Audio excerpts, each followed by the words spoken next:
كويتي سايق شاحنة بكندا، يا اخي غريبة، واول مرة اسمع بهذا الشيء.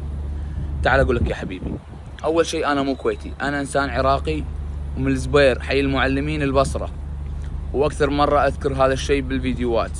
فاذا استغربت من لهجتي شلون انها لهجة كويتية، فتابعني وراح تعرف هذا الشيء. المهم، وهذا مو موضوعنا ليش انا اشتغل سايق شاحنة. انا اسوق شاحنة عشان اكون حر، انا اسوق شاحنة عشان اسافر متى ما ابي، انا اسوق شاحنة عشان الفيزا او بطاقة البنك اعطيها عند اهلي ويصرفون، ولا انقنق على رؤوسهم الصبح لليل لا تصرفون كذي ولا تصرفون كذي.